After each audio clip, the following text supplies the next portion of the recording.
And there was also a study in 2019 by Shelby McDonald. And she came out with a study that showed that 75% of battered women who had pets reported that the pet was threatened or intentionally harmed by their partner. Wow. And equally disturbing is that the abuse towards the pet was done in front of children 90% of the time. Warning. The podcast you're about to listen to may contain graphic descriptions of violent assaults, murder, and adult language. Listener discretion is advised. Welcome to the Murder Police Podcast, The Murder of Todd Schumacher, Part 4.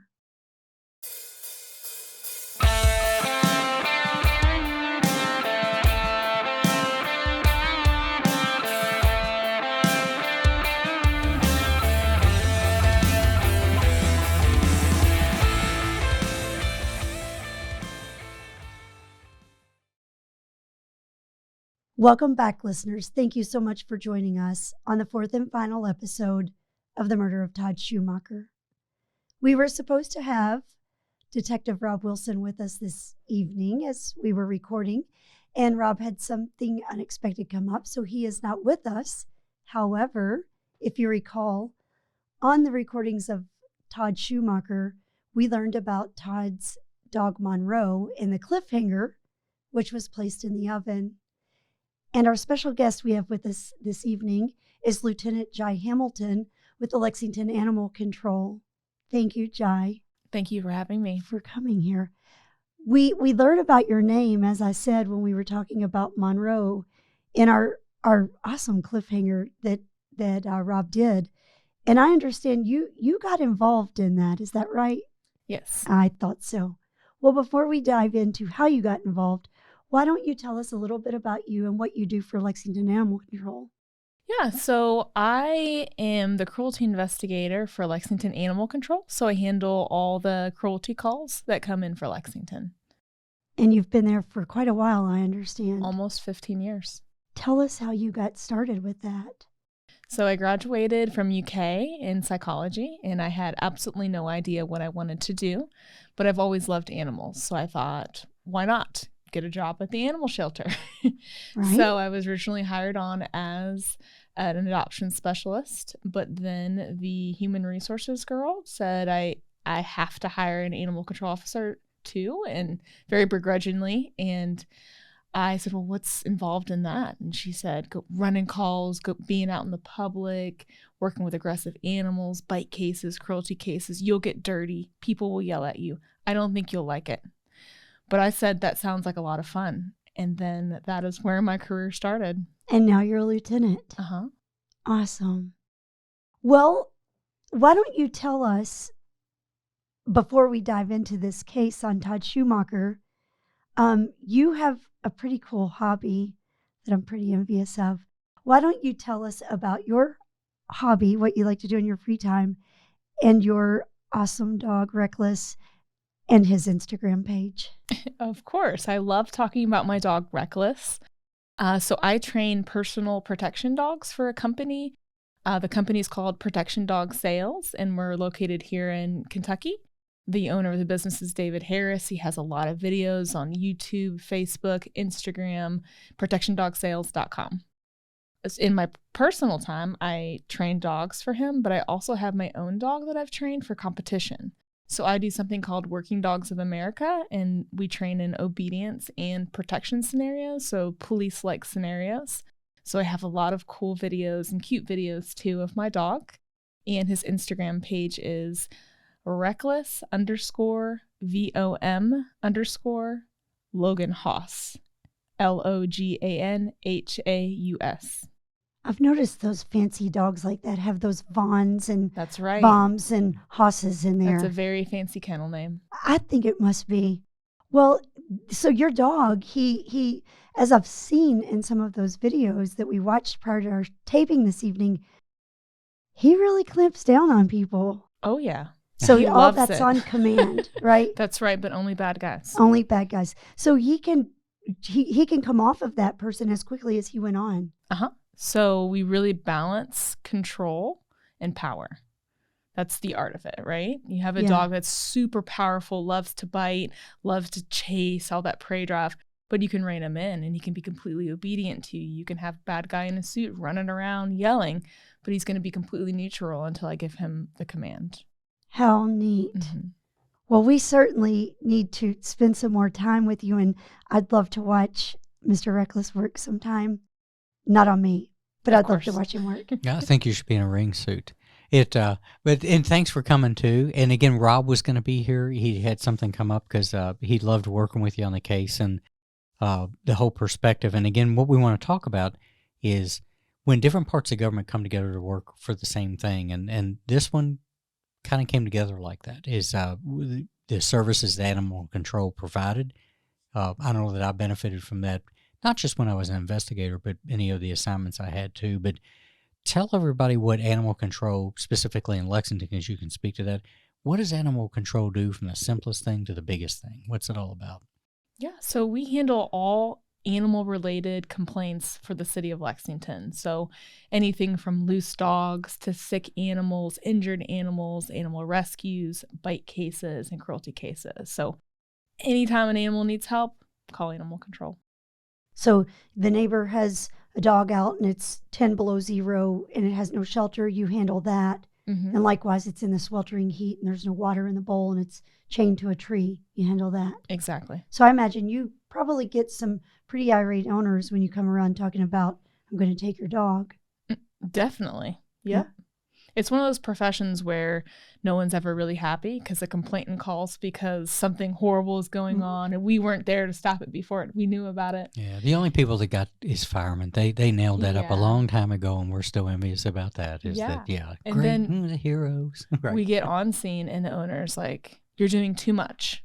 So nobody's ever really happy, right? Right. But we do what we can with the laws that we have. Kentucky has not so great laws. There's a lot to be desired, but there are minimal standards of care, and so we make sure that that's being followed. Sometimes, there's lots of situations that I don't think is fair, but I can't necessarily do anything. My hands are tied because our laws are pretty lax. But that's true with anything you do in the criminal justice system, whether it's animal control or law enforcement or anything, is that there's a coloring book and you have to stay inside the lines. And that's a great attitude to have, because if you get frustrated with it, you'll wear yourself out. But until things change, you have to work inside and color inside those lines too. So how many people do this in Lexington? For how many people you work with? So we have 16 officers. 16. Wow. Yeah. Think about this. And just for perspective, 16 people, population probably humming around 330,000, maybe. I could be wrong. 280 square miles. I think it's a pretty good sized metropolis and only 16 people. Yeah, so and we're 24 hours a day. Oh wow! Every day. Yeah, so you stay busy, right? Oh, yeah. Any idea how many cases you handle in a year? Like how many calls? Not off the top of my head. But there's not a lot of dead time, right? No, absolutely not. There we go. So we have a dispatcher. We're like a mini police department. We have a dispatcher. We have calls pending. I start my shift and I'm call to call. Wow. Good for you guys. Do excellent work for sure. And again, that's where we're coming to on this case, is where that folds over into different things and get to work. And again, Rob spoke highly of you. The only thing we did wrong probably in that last episode is I butchered your first name, and I apologize that. I apologized before. I wouldn't even embarrass myself. Maybe the listeners don't remember, but you go right on ahead. Tell our listeners what you called her. It's called vulnerability. Thank you for it's called you messed up. Exactly. I'll tell the listeners he called her Chai, as in the T. Yeah. However, I kept saying it starts with a J. It's got to be Jai, and you said no. I thought it was much more complex. Her name is Chai, and I said, J, don't make that sound. And you said, I'm telling you, it's Chai. Yeah. So I was so embarrassed when I said this evening, well, actually, I really wasn't. I said, can you tell me how to properly pronounce your name? To which she said, Jai. Mm-hmm. And I looked at you and I think I just smiled. I don't know. Maybe I rolled my eyes probably. But it is Jai. Yeah. That's her name. There might have been some weird American sign language with one finger. I can't remember, but it's usually like that anyway. Anyway, we digress. Jai. Yeah, Jai. So thanks for coming and talking about this stuff, because this case, again, what Wendy was talking about is, and I think it got the listeners' attention, it's bad enough that you have a person that's been murdered, and I don't think people compare them this way, but a dog gets put in an oven, and that rattles people just as much as the other. So uh, can you tell us how you got involved with the case? How did you learn of it, and tell us the ins and outs on that? So before the murder, we were contacted in September of 2014 by an emergency vet clinic, and they had said that Todd had brought his dog Monroe, who's a beagle mix, to the emergency clinic because his boyfriend Matt had put him in the oven. So we went out there and investigated that. Monroe was okay overall. He had some burns on his paw pads and he had singed hair, but he survived that. And we also went to the home and took a look at the oven, found what we think is a lot of dog hair inside of the oven. So it's pretty unique. It's a strange situation. Yeah, it's not every day you think of putting a pet in an oven. I would never think of that. I mean, you have to think, what sick person does that? Mm-hmm. So did you conduct an investigation, or did you get to talk to either of the guys about this? Yeah, so a couple days after, Todd and Matt both came into animal control, and Todd said that he wanted to be there for Matt, and that this was, a terrible thing that had happened, that he was going to confess to the crime. They were going to take whatever punishment, that was waiting, and that they were going to move forward with their lives together. So I think he was really in this role of wanting to help him and be a better person, and this was like a low point in Matt's life, right? So they both came in, and Todd is a very large, handsome, almost cowboy character. And Matt is this really small, like dark, kind of pale. I would never put the two together. So we did the interview, and Matt did say that they had been fighting. They had moved in together, that he had been fighting with Todd a lot, that Todd had went to work. He had made a pizza, and after he'd made the pizza, he put Monroe into a hot oven. Did he give a reason why? So he made it very clear that it was nothing that Monroe did. He wasn't mad at Monroe, but he was mad at Todd. So he's going to pay Todd back and punish Todd by harming his Monroe, dog, which would ultimately hurt Todd the Sure. most. Do you see that in domestic violence? Do you see a connection or nexus in domestic violence cases with that? There is definitely a link between the two. There's actually been a lot of studies on this. They found that animal abuse is either predictive or co-occurring with interpersonal violence. And there was also a study in 2019 by Shelby McDonald. And she came out with a study that showed that 75% of battered women who had pets reported that the pet was threatened or intentionally harmed by their partner. Wow. And equally disturbing is that the abuse towards the pet was done in front of children 90% of the time. Wow. So to get at not only the other partner, but the children, because most oftentimes children love their little pets, and so as a way to really stick it to the children and to the family even more so, they do it in front of the most innocent of all, the children, and not to mention the poor animal. The more loved the pet is, the more vulnerable it is for abuse. So it's mostly perhaps a jealousy. You love your pet so good, so I'm gonna take what you hurt. I'm gonna hurt what you love the best. Mm-hmm. Yep. But that's what harm is all about in the end. And again, that force multiplier, doing it in front of the kids. Those are overwhelming numbers too. Mm-hmm. Those are frightening actually. And I never put that together. I guess it comes in that category of you don't know if you don't know. Mm-hmm. And I think it emphasizes why police departments probably need to work close with animal control agencies, because there we have another indicator, maybe a potential indicator of things in domestic violence. So if you had a person who, a friend of yours that you suspect could be a victim, and they start throwing things in like, well, the other night he or she did this to Fluffy or Buffy or whatever, that might start registering a little bit. I never knew over 70%. I mean, that's crazy big, like almost routine, frightening. Yeah, and a lot of people, a lot of like battered people will delay leaving a situation because they're afraid of what's going to happen to the animals, and they use that to control them. If you leave, what do you think I'm going to do with Fluffy? Will he be home when you get home? Right. And so a lot of people won't go to shelters because of that. But we're lucky here in Lexington that our shelter does what they can to keep families together. So there's different pathways to this, but they try to keep the pets with the victims. Now, you did tell us earlier prior to the show that there's a law out now. Can you share that with us regarding the EPOs? Yeah. So last year, Kentucky changed their law so that pets could be included in emergency protective orders. Yeah, that's really great. Huge. Because when somebody comes down to the courthouse to do one of those one night, if that's their concern, is that now the people that are taking that EPO in can offer that and say, okay, there's what a great way. Because that's one of the things we do know about domestic violence on the forefront, though, is once that control is established, it can be economic, it can be emotional, it can be anything as simple as the pet. Is that anything they can use as leverage. And now if you have a way to deal with that, that's great. And with shelters that'll, like you said, there's a pathway for the shelter to do that. That's excellent stuff. Pretty proud of Kentucky for adding that in there. Anything we can do to make a person feel more comfortable getting an EPO, that's what matters. Now, I will say on the flip side of that, I learned that their requirements are so bare minimum. It's almost disgusting what they require. Just some little bit of basic food, water, and what they consider shelter, which is not what I would often consider shelter for a pet.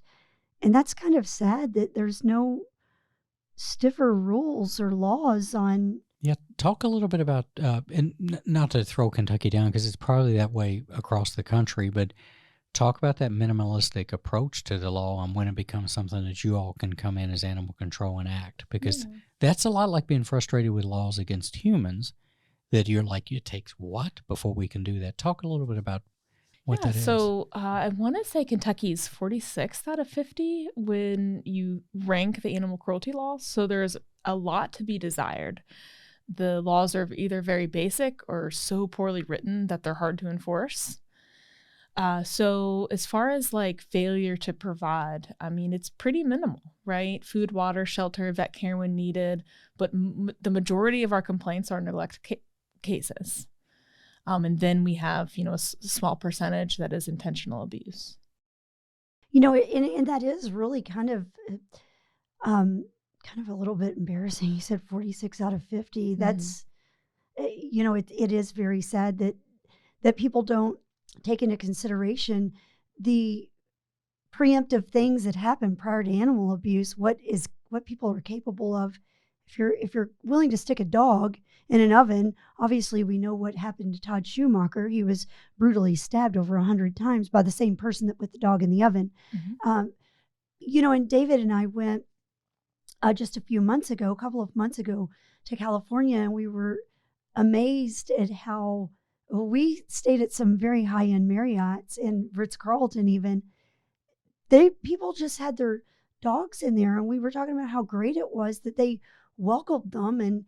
And everyone knows I love children. I own childcare centers for a living, but we often talk about how, sorry parents, how the dogs are better behaved than the kids. And you see these people in there and the dogs are just on like a set stay, or they're just down. I mean, they're maybe wagging a tail, but they're not jumping off the, ottoman over there like little Bobby is, because his mommy thinks that it's so cute and she's applauding him and he's still doing it and driving the rest of us crazy. But we were so happy with how many restaurants and hotels, they just had the little dogs in there and little bowls out for them to drink. It was neat, and hats off, because we have a lot of people in California listen to the show, and hats off to them. But it was overwhelming, Jai. I mean, you would smile because you'd go into one of these hotels or a restaurant, and it was like crazy. I had a great aunt when I was growing up that could not turn a stray away, and Aunt Mary, and she had a little beer joint in Louisville called the 5 Point Inn. And she always had 4 or 5 dogs in there and fans. So hair was blowing. And her thing was, if you don't like the hair, find somewhere else to eat. I love it. Oh, God, she was that way. You'd loved her. At one time, she had 17 dogs in her house. And when the neighbors complained, she secretly, on a down low, went and got a kennel license. I mean, Mary could not turn somebody away. So to be out there in California, what I think you're seeing and I saw was they really have elevated dogs up where I Yeah, think they they belong have. anyway. And so again, to see somebody treat a dog that way in our society is just nuts. And we've always talked about, I think most people know the connections between animal abuse and, for example, serial killers. That's like textbook. Anybody can pick that up and run, and it makes a lot of sense. But this nexus into domestic violence, that's a little bit different, because domestic violence is a little bit, obviously it's not like serial killing, but what a neat marker. I'm trying to think back on domestic violence cases I had to see. I can't, but we weren't registering it. So I think for somebody in the game today, that should be something to pay attention to. Yeah. Definitely an indicator. But yes, you would have loved my Aunt Mary. She was amazing. Loved dogs. And the dogs in California. Oh, yeah. Hats off Everywhere. to California. They the got airports everywhere. it. Oh, they've nailed it. They're just so happy. Yeah. Wagging their tails, just so happy. So it was very nice to see how they welcome them. And then it's kind of embarrassing to know that we're 46 out of 50. Yeah. And we just provide food, water, and what half-ass shelter is considered shelter. It's a lot like every other law. There's always that fine point when does law become something that's culturally acceptable with morality-wise with a group of people, and when does it go into actually, even though we'd all in this room we'd agree that it's not enough, but man, there's always that sweet spot that we're trying to look for. Criminal? That's it. And when do you take somebody who just has enough to feed, care? I mean, in some cases that probably works well. But it's the people that are probably on the other side of that benefit from that. But that's true in human law too, right? Is when they're on the edge and you're like, not quite there. But what a nexus into that. So you got to meet. I shouldn't say that. You met the victim of this crime. Unbelievable. Not knowing anything that was about to come to his life. Now, I believe you had told us also. Can you share with us how the murder trial of Todd, they wouldn't reference the past with Monroe? Good question, because I was going to ask too, like how these things, because you're ramping up and I guess it's pretrial after pretrial after pretrial, right? Yeah. I mean, that's the story of our life. I knew it happened in murder cases. would have never have dreamed in this that we could keep stalling the bus. But so, okay, it's running through and it's going through, and then boom. How did you find out that a murder occurred? So after the interview, we charged Matt with torture to animals. And he pled not guilty in arraignment. And then they have a pretrial date. And so this is about 8 months in, right? So no court resolution, but still in the hands of the court. And I was just scrolling through my phone and I saw on the news that there was a murder on Lamont Drive. And I instantly knew that these were Monroe's people. You just knew. Mm-hmm.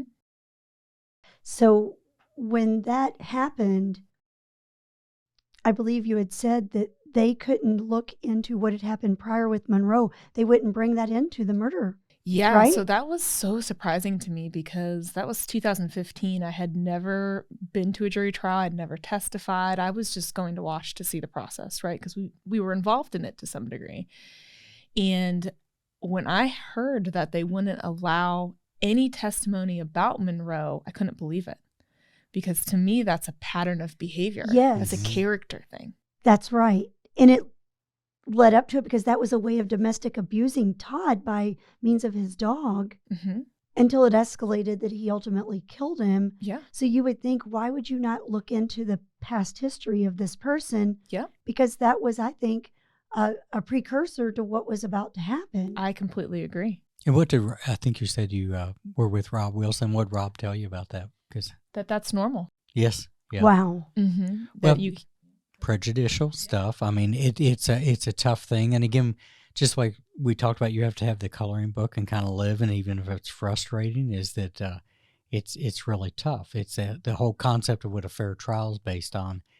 That's the tricky part about this business, is stomaching that, is knowing and not being able to say that. And I can take it a step further. It's so like when you testify, it's like a landmine.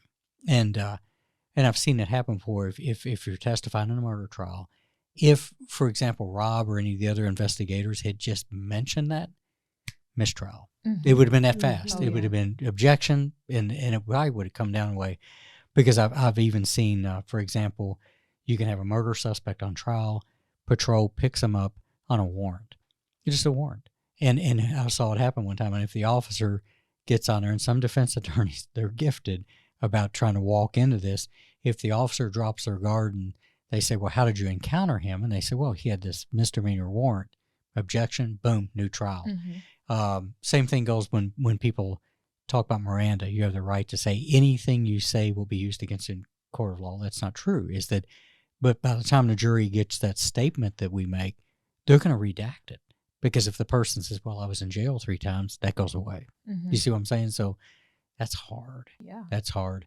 And in the end, you're right, is now looking back, we know that's probably a preceptor of that behavior. And if the jury would have known, I believe there would have been a very different outcome. Exactly. Yeah. Because that Rob, in the last episode, is that we respect the system, but every now and then, like he said, that jury got it wrong. And I've seen it before too, is he said that they bought his act. And you may be able to speak to that about the idea of how convincing a guy like that is when you're interviewing him on putting a dog in the oven. Yeah. So they really sold this idea of it being an isolated incident. So Matt, although he admitted to what he had done, said that he was drunk, had come off his meds, that he had a mental break, that this happened, but he had went to seek help after. He had checked himself into the Ridge, which is the mental health facility here, and he got put on different meds. He went to counseling, and that this was an isolated incident. And he's all better now. Yeah, he's a good person. He loves the animals. It won't happen again. And Todd wanted to believe in the good in him. Like most domestic victims, they want to believe that something, they're going to change. Yeah. They're going to be different this time. They really want to believe that. How sad. And it is very sad because it makes you wonder, were there any episodes after you came in contact with Todd and Matt? Or had it happened prior, but maybe there were no injuries on Monroe. Maybe it was a kicking when Todd wasn't around or threatening. So you're right. There probably was other things and we just don't know about it. I will say that I found out from the family that after Todd was found murdered, the family had told me that Monroe had gone missing several days before the murder. They suspect that there was an argument about where is Monroe, what happened to Monroe. They believe that Matt killed Monroe, and we never did find Monroe after. Wow. Wow, how sad. Anybody who would put him in a hot oven, would probably. Oh, I'm sure. And who knows? Maybe that's what escalated to the fight. As we know, with some of victims, it's, when they finally say they're leaving, maybe it escalated over Monroe and it just got out of hand. Who knows? Of course, we'll never know. But that's so sad that, and just to think that Todd was probably looking so hard for Monroe, just hoping, maybe out driving and searching, who knows. But to know that one person can take that, Matt in this case, and use that against Todd. Yeah, animals are used to control, manipulate, and punish victims. And they're really the perfect victim, right? Because they can't talk. They can't tell anyone what happened. And most dogs are always happy to see you, even if you were an abuser. We've had dogs who were intentionally abused by their owner, and they still love them. Yeah, the unconditional love. It might be the only time that really exists on the planet. We'll leave that there, Right. but for sure, But we have a miniature horse you met tonight, Polly, that was abused incredibly, and it's taken a few years to get her to let us catch her and touch her and everything, just because of that abuse of that trust. But so it's frustrating, right? Do you know if first? Can I say this is for the listeners that are interested in crime and the criminal justice system? Is go to a jury trial. Yeah, I'm not going to say you should spend your vacation there because it would probably take a vacation. But if people really want to know, go sit in one. Yeah. Everything from jury selection to opening arguments all the way through closing. And learn how that works. It's actually pretty fascinating. Yeah. And likewise for people who, like me, didn't realize people like Jai's position existed. If a person has a love for animals like you do and wants to protect them, how does a person do what you do? Do they just go apply at a shelter? How's a person do your job? Well, as far as emotionally, It can be hard. There's going to be like good days and bad days. And I can't save every single dog. I can't get every animal out of a bad situation. So if I look at it as like an individual, I can save this animal's life, then it means something. But when I think of it as a whole, it's like you're spinning your wheels all the time, right? But I have really enjoyed seeking justice for those who can't speak for themselves. And that has really propelled me. And so if I can hold somebody accountable for something they thought they could get away with because it's just an animal, then that is really my driving force behind what I do. So if a person wants to do your job, is there college for it? Do you just go to your humane or animal control and say, I'd love to be an animal control officer? Yeah, so there's different pathways to it. There are several national schools that you can take. A lot of animal controls don't require it. We do a lot of training on the job, but it's all different depending on where you live. Cool stuff. Neat. Just because I think a lot of people probably are interested in that. Yes. Because I think if you, my daughter Brooke, for example, left banking last year and got a job at a vet clinic. She loves animals that much. So it's one of those things that draws you in and takes care of it. And again, my Aunt Mary, 17 dogs in a house. That was a zoo, literally. It was interesting to watch that inside that restaurant too, when she always had a handful of dogs. You loved her. You wouldn't have ate there. I wouldn't have eaten there probably. Because you hate hair. I'm a little particular about hair. Oh, there was hair. You had hair burgers. I mean, do you want cheese or you want hair? Probably get both, because it was just the way it was. But hey, Mary loved them. And you said something too about how it's tough. But I think what you said too is understanding what your role is, what your limitations are, and is the resiliency aspect. Because it's true no matter what. If you do anything in the investigative side, you're not going to save the world. It's little pieces at a time, right? Yeah. It's one step. And I have had so many cases where I in my heart, I know somebody did this, but I can't get all those puzzle pieces to fall together. But then you have the cases where it does. And that is so exciting to be on that pathway. And something unlocks another thing, and all of a sudden you have a great case.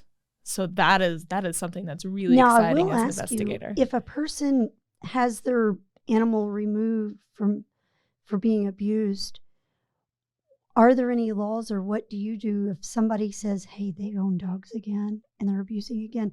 Are there any laws that maybe says you can't own dogs anymore? Don't let us find out you're owning, like a felon with a handgun. Of course, they're going to carry on when they aren't supposed to, but are there laws on behalf of animals that say you won't own another one? That's a really great question. So going back to Kentucky being a terrible state for the animals, we do not have anything in our laws, with the exception of the bestiality case that's very well written, that prohibits somebody from an animal abuser from owning animals. So even if it goes to jury trial, the options are jail time or fines. But you can own again. But you can own the same animal you abused. There's nothing that says you can't have that animal back. Wow. Yeah. Now, sometimes we can reach an agreement in a plea deal, but that's only 2 years. And a lot of times people get around that for the wording. Like they'll say only service dogs. There we go. Right. Or I don't own any dogs. These are my roommate's dogs. Okay. So there's a lot of ways around the wording. Yeah, so maybe people need to talk to their legislators. I mean, really, this is that thing that when somebody's running for election, hey, by the way, what do you think about this? And there's and they are elected officials. So if you call them and you tell them that these issues are important to me, they're going to listen to you. They want to be reelected. Sure. Now, you did mention something that I didn't want us to have to talk about on here, but since you've mentioned it, bestiality. Have you ever worked a case on that? We've had 2 recent cases involving allegations of bestiality. Wow. So what are the laws on that? I mean, what has it been prosecuted? Has anything been done? So in Kentucky, yes. In Lexington, not yet. We actually had a case where we just submitted some DNA samples to the KSP lab, which is really exciting for us because this will be the first case that we've ever had a sample submitted. So we'll see when that comes back. It might open the case up and we might get a conviction out of that. We have to stay in touch on that because But if sadly, that happens, we'll bring Marcy in. because Marcy does the Definitely. DNA. Yeah. And I know Marcy. I've been in contact Oh, with she's Marcy. great. She She's is great. But She actually sadly, spoke at an he animal could- control conference. Yeah, there we go. And she's Yeah, coming back here. And I was amazed. She's a brilliant. Well, all of them up to the last. I just can't say enough good Can't about the leave people. Laura out. No, that's what Laura's I'm saying. awesome too. No, I don't know anyone Oh, else. I Laura. just know Marcy. No, We only know those two. But me I only know and those two. Laura came up together from back in the day, so yes. But it's an amazing group of people. Now, if that person doesn't get charged, they could get their dog back, even though you highly suspect it. So bestiality is the exception because Okay. it is a very well written law and it's a Okay. newer law. Okay. But every other law in Kentucky, there's no provisions for keeping someone away from the animal they abused, not to own animals. It's literally just jail time and or a fine. Wow. maybe that'd be a start. Sometimes you have to have those things in front, kind of the boilerplate for that. Maybe it'd be the start for the legislators to look at, because that'd be good to see. So it's just bizarre that we're talking about DNA, Mm-hmm. With the Look- dog and the looking- person. looking for human DNA. Yeah. Okay. I'm sorry, listeners, but that's downright disgusting. Don't do that's Yeah. that's awful. Yeah. That's awful. It is. Yeah, So- and there is a documented link between people who have sex with animals and people who are into child sex crimes. I'm not surprised. Mm-hmm. If you're going to be sick enough to do it to one, I'd say you're sick enough to do There it we to go. the other. That deviance is normalized. There's just no exceptions or anything people can say that will change my mind about that. And as our listeners know, I usually keep my opinions to myself regarding a lot of things, but the children and the bestiality, I'm sorry, there's no excuse for that. That's disgusting. No, I agree. for sure. So it as far as we work through the case and again the frustration of not being able to bring it in, and I guess it couldn't come up in sentencing either. I mean that's well because he didn't oh that's right. How did the case close? So the case got taken from a murder to manslaughter, Gotcha. and then he got. Oh, you're talking about the animal cruelty case? Yeah, but it all ties in together. Oh, I okay. think. Yeah. And then yeah. he got 2 years for manslaughter. got oof. Or I'm sorry, I think it was sentenced to 10, but he only served 2. Sure, that would be about right. And then as far as the animal case, they just lumped the animal case on top of the murder case. So essentially he took a guilty plea, but they just combined it with his jail time he had already served. Oh, He's yeah. out? Yeah, Well, he's that's out. what Rob Yeah. said. He's probably out. He's probably out. He's out. Yeah. He's out. Yeah, good. Yeah, that's the reality of the game. Yeah. I think Right here in our town, probably. I have very few people that I worked that are still in a penitentiary. Very few. So Very few. help me understand. This poor man was stabbed over 100 times, and this dog was put in an oven and probably killed by the same person. He served just a little handful of years. Correct. Does nobody see the problem with this? But No, me? everybody sees the problem with that. But the thing is probably, and we probably could have researched it. Maybe I'll put some on our website. But credit time served, credit in custody, waiting trial, Yeah. all of that folds into that and everything. But it's Well, then- but like Rob said, is that Rob, and it's not common that people do this, but Rob said that he believes the jury got it wrong and they bought his act. Yeah, they were buffooned and swayed. Well, probably. and what a slap in the face it is to this man's family. There we go. Mhm. There we go. How insulting. I sat next to them as well at the trial, and they were devastated. Sure. Like and reasonably, and the community should, again, that there's the community should be devastated. The community should be mad, and communities need to start expecting more. Well, and not only that, because if he's a great master manipulator and he meets another person and involves in a relationship with them, he's likely going to explain his way of, or not tell. And then there's potentially more victims, just like all domestic abusers are. They got a next victim. It beyond domestic abusers. Once somebody can take another person's life and rest easy with it, taking the second, third, fourth, and fifth, and sixth will mean nothing to them. Right. There's, and I'm not going to go on a soapbox about it, but absent real mental health issues, I mean real diagnosed mental health issues, that is a yin and a yang. And if you're capable of it, you are just flat out capable Right. of it. You don't look at it like you and I do. You and I would die if we had to do that. Even if we were defending ourselves, it would crush us inside. People like that, when that silicone switch goes, that's not even an issue. Sleeps well with it. It's people. People should be mad. They should be mad. They should be mad that that we starting with things like animal abuse. I think people should be upset the idea that we look at that lightly. Well, no, now we're starting to get really good data. We shouldn't have had to have it, but we've got data that shows that that's a precursor to other violent behavior. Well, that's kind of a duh. If you can do that to an animal, then you can do that to a human, Right. and vice versa. So, yeah, those are the big things that the world's. I mean, we're living in a time right now where people are killing or attempting to kill people at rates that have never happened before, at younger ages. That's because we don't have any consequence, and we have a lack of morality. Well, when you're serving 2 years for stabbing someone over 100 times and putting a dog in an oven, there's no consequence. No. There is no consequence. Life in Kentucky for years has been always kind of just anecdotally looked at 7 years. So if you get a life sentence and just life, 7 years maybe. I mean, you've heard of people saying that when things go to the court system, it's a slap on the wrist. Yes. So that's a frustration that I have, and I know that the police officers have as well. It's not just animal cases, but when you think of the crime committed and what the sentence is that really justice? There we go. The big question, because that is the key word, justice. I want justice. Did we do enough for the victim? Well, I would venture to say that Todd Schumacher's family did not feel it was justice. Well, no, and they really got shorted. God bless them. They got shorted. It's horrible. It's when you see it drop and fail like that, it takes a little bit out of you. And I talked about in one of those episodes, watching some of the trials I had, even if people didn't die, and looking over and thinking, what made you think that you could come back so far away from what actually happened here when it was all proven? It's just crazy, nuts.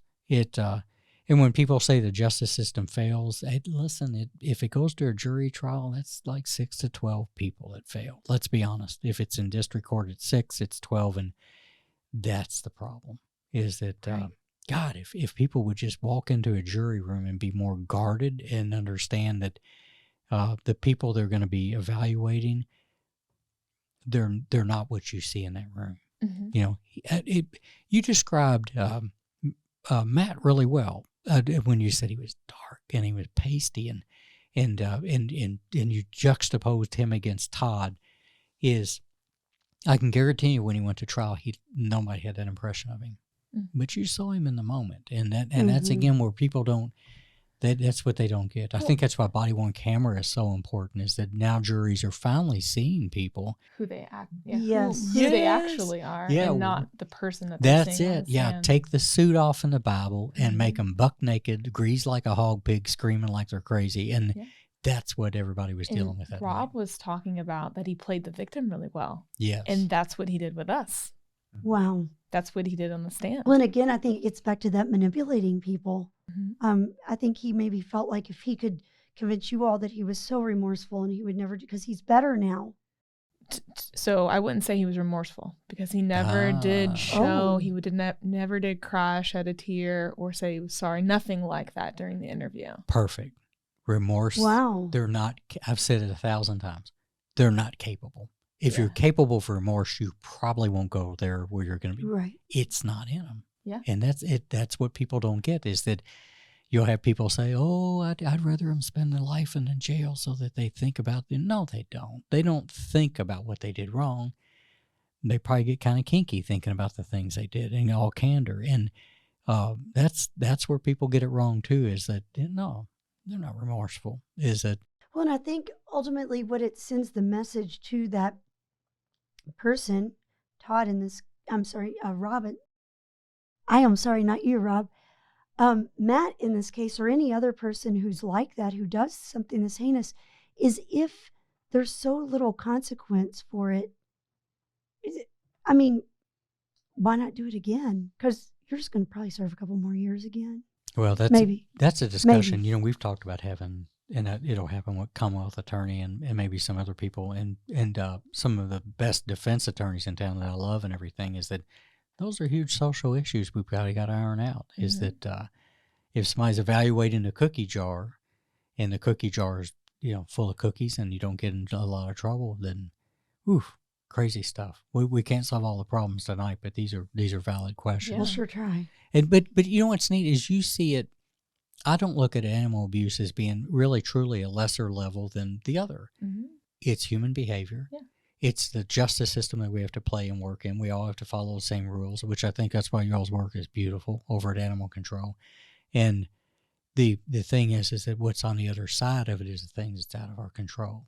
Juries, things like that, and the court system sometimes. So it good stuff. Thanks for trying, for sure. I mean, there's no doubt about that. As we kind of wrap up before we fold up and everything. We had another question we was going to ask her. Tell me. I'll tell her. Yeah, I'll ask her. Please do. What happens to pets when someone passes? When an owner passes away, do you all take care of those? Yeah. Rehoming those, or what do you do if you are informed by the police that this owner has, 3 puppies there? What do you do with that? So if the police officer calls and needs assistance, we always go help. In those kind of cases, we would bring them into the shelter and hold them for the next of kin.